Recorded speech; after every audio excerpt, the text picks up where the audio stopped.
Hi, welcome to KK news. మరి ఈ రోజు మనము సముద్రంలో ఉన్నాము, సముద్రంలో బోట్లో ఉన్నాము. మరి బోట్లో ఇక్కడ చేపలు వచ్చినాయి, కిందికి వెళ్ళిపోతే కింద పెడతారు, కిందికి వెళ్ళి బయట తీసుకొస్తున్నారు. తీసుకొచ్చి ఇక్కడ డిస్ట్రిబ్యూటర్ చేసి మార్కెట్లో డిస్ట్రిబ్యూట్ చేసి జరుగుతుంది. ఇది బోర్డు పరిస్థితి. ఇది మొత్తం సముద్రం లోపలికి వెళ్ళామనుకో పెద్ద సముద్రం ఉంటుంది. ఇక 1 వీక్ దాకా రారట. మరి ఒకసారి కిందికి చూపిద్దాము.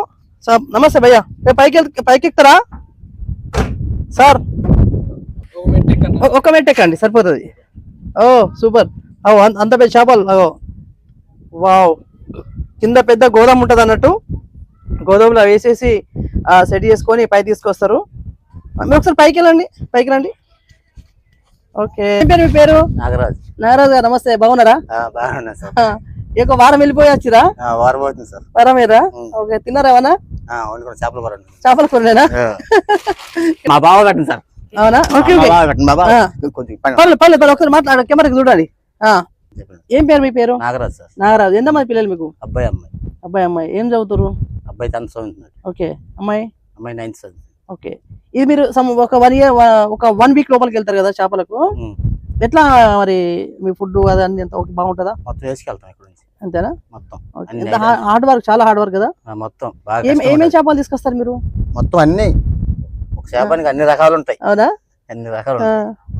అసలు రియల్ హీరో మనం చెప్పుకోవచ్చు.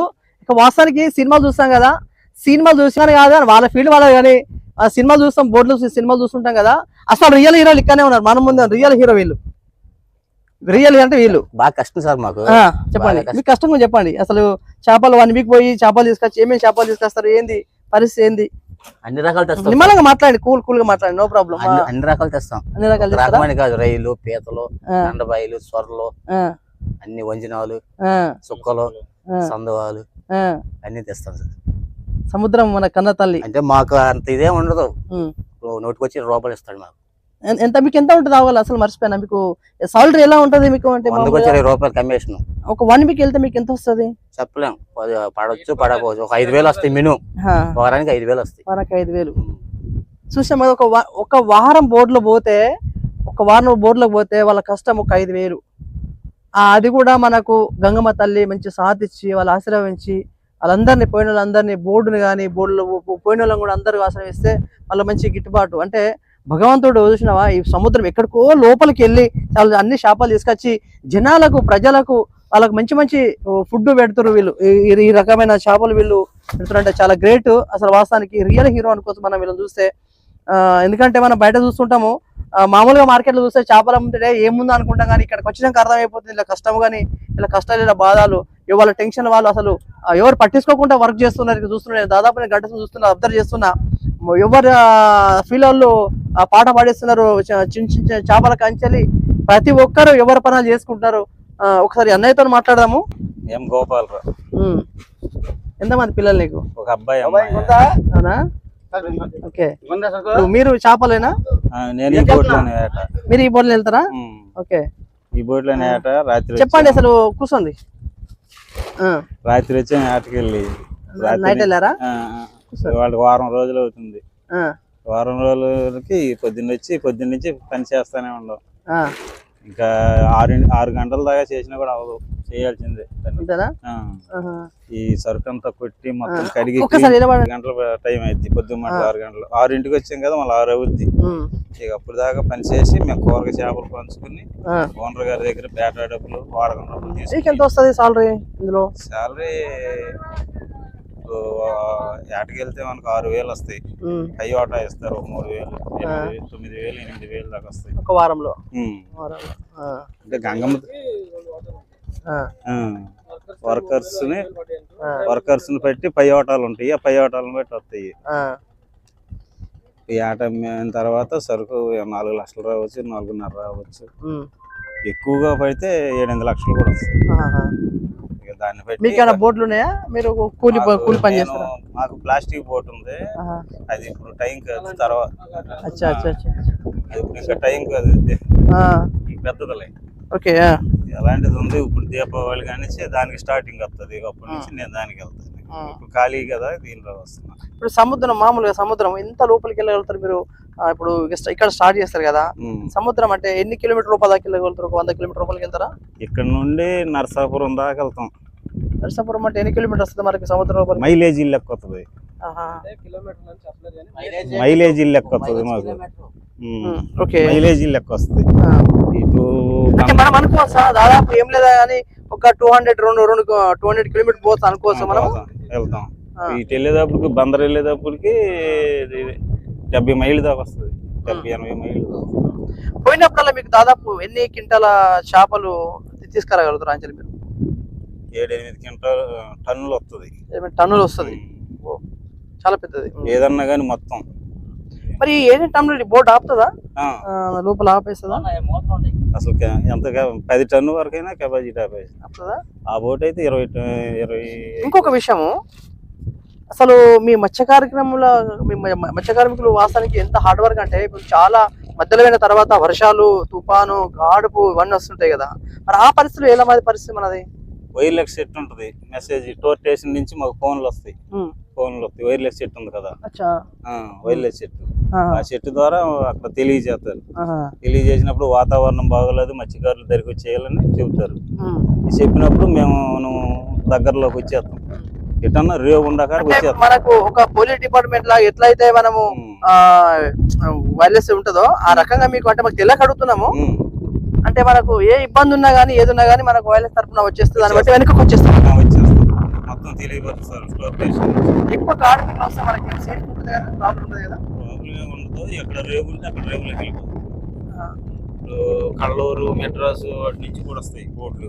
వాతావరణం బాగోలేదు అనుకో, ఎక్కడ రేవు ఉంటే బోట్లు. ఇప్పుడు మన బోట్ అటు పోయింది అనుకో, వేరే బోట్ ఏమైనా వచ్చే అవకాశాలు ఉంటాయా? చాలా బోట్లు ఉంటాయి ఇక్కడ. కల్లూరు నుంచి, మెడ్రాస్ నుంచి వాటి నుంచి కూడా వస్తాయి. వాళ్ళే ఎక్కువ లాగేది. అవునా? Thank you. చూసాం కదా, ఇటు తెలంగాణ ప్రజలు కానీ ఇటు ఆంధ్ర ప్రజలు కానీ మనం అసలు ఇంపార్టెంట్ విషయంకు చెప్పుకోవాలంటే ఈ బోర్డులో ఉన్న కష్టాలు ఎవరికి ఉండయి. ఎందుకంటే రియల్ హీరోలతో మనం మాట్లాడుతున్నాము. ఈరోజు సముద్రంలో కష్టపడే ప్రతి ఒక్కరు హీరోనే. అంటే ఇండియాలో మన తెలంగాణ ఆంధ్ర కాదు, ఇండియాలో చాలా బోర్డులు ఇట్లా వెళ్తుంటాయి, బయటకు వస్తుంటాయి. అది పక్కన అంటే మామూలుగా మేము సినిమాలు చూస్తాము, కానీ ఈరోజు రియల్గా మేము ఇక్కడ చూస్తూ జరుగుతుంది. బాపట్ల జిల్లా అంటారు. బాపట్ల జిల్లా వచ్చేసి మరి గ్రామము ఏ ఊరు అంటారు? నిజాంపట్నంకి వచ్చాము. మరి నిజాంపట్నంలో మరి ఇక్కడ సముద్రం ఒడ్డుకు వచ్చి మాట్లాడుతున్నాము. కావున మరి లోపల డ్రైవర్ కూడా చూసుకోవచ్చు. ఒకసారి ఒక కెమెరా పెట్టండి అటు. చూడండి, ఇది అక్కడ డ్రైవర్ సీటు. ఆ డ్రైవర్ సీటు. సో ఇక్కడి నుంచి స్టార్ట్ అవుతుంది వీళ్ళ ప్రయాణం. చూసుకున్నట్టయితే ఇది స్టార్ట్ అయ్యి ఎక్కడికో లోపలికి వెళ్ళిపోయి వాళ్ళ కష్టం ఇక దేవుడు వాళ్ళకు ఆ రకంగా సాయం చేస్తాడు. ఎందుకంటే చాలా లోపలికి దాదాపు 200 కిలోమీటర్లు 300 కిలోమీటర్ లోపలికి వెళ్తుంటారు వాళ్ళు. ఆ లోపల చేపలు చూపెట్టండి. లోపలికి వెళ్ళాడు అబ్బాయి. లోపలికి వెళ్ళాడు. మరి ఒకసారి ముందుకెళ్ళి చెప్తుంటాడు. అబ్బాయి వచ్చాడు. మరి టోటల్ గా దీని గురించి చెప్తాడు ఆయన. చెప్పమ్మా. 1 వీక్ ఇలా స్టే చేసి మన వాళ్ళు సముద్రంలో తీసుకొచ్చేసరికి అంతా ఇలా కూలర్ బాక్స్ లో ఇలా కూలింగ్ పెట్టేసి జట్టు దగ్గర రాగానే ఇట్లా ఎక్స్పోర్ట్ చేస్తూ ఉంటారు డిస్ట్రిబ్యూటర్లకి అందరికి.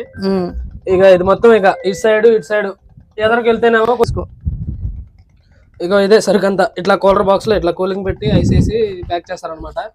ఇది ఇంజిన్. కొంచెం ముందుకు వెళ్తేనేమో అక్కడ కూడా స్పేస్ ఉంటది. మనుషులు కొంతమంది క్యాబిన్ లో పడుకోవడానికి, కొంతమంది కింద కుత్తినలో కూడా పడుకుంటారు. బోట్ లో లైట్ అవన్నీ డీజిల్ ట్యాంకులు అనమాట. అన్న ఆయిల్ ట్యాంకులు అనేవి ఈ సైడ్ 2 పక్కలు కనబడే ఆయిల్ ట్యాంకులు అనమాట. ఎంత సుమారు 1100 లీటర్లు ఉంటుంది. 4000.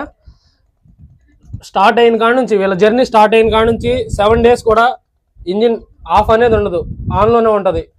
ఈ 7 days కి గాను దాదాపు ఆల్మోస్ట్ ఒక 4000 లీటర్స్ ఆయిల్ అనేది కావాల్సి వస్తుంది వీళ్ళకి. ఇగో చూడండి ఆయిల్ ట్యాంకులు.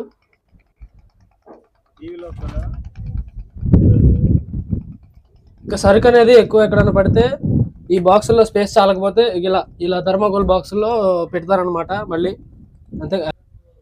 ఇదంతా ఫిష్ ఇలా ఐస్లో కూలింగ్ పెట్టి ఈ వీళ్ళు జర్నీ స్టార్ట్ అయిన కాడ నుంచి కూడా డైలీ పడిన సరుకు పడినట్టు ఇలా కూలింగ్ పెడతారనమాట. మొత్తం ఇక్కడికి జట్టు దగ్గర రాగానే హార్బర్ వచ్చేసి మొత్తం మళ్ళీ క్లీన్ చేసి ఇది ఇలా ఖాళీ చేసేసి సరుకు అంతా డిస్ట్రిబ్యూట్ చేస్తారు. ఇది చేసేసారు ఆల్రెడీ ఈ కుత్తినీళ్ళ సరుకు అంతా. ఇంక ఇవి చేయాలి. ఇది సిగ్నల్.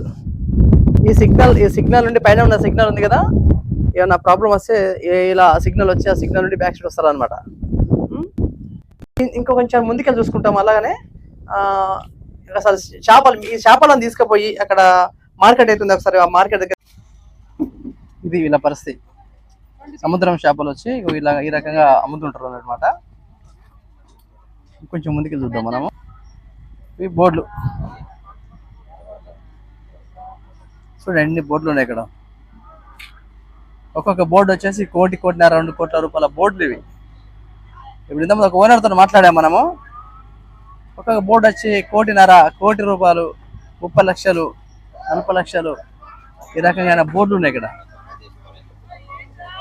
ఇలా చేపలు తీసుకెళ్తున్నారు వీళ్ళు. రియల్ హీరోలు అంటే వీళ్ళు, నిజం చెప్పాలంటే. ఇట్లా సముద్రానికి తీసుకొచ్చి ఇలా రకం పోస్తుంటారు. ఇలా డిస్ట్రిబ్యూటర్ అయి మార్కెటింగ్ అయిపోతుంటది ఇక్కడ. ఇలా ఇది పరిస్థితి. ఐస్లో బాక్సులు మొత్తం ఇలా వేసి ఈ రకంగా వేసి ఇట్లా ఐస్ పోసేసి ఈ రకంగా ప్యాకింగ్ చేసి డిస్ట్రిబ్యూటర్ అయిపోతుంది ఈ రకంగా.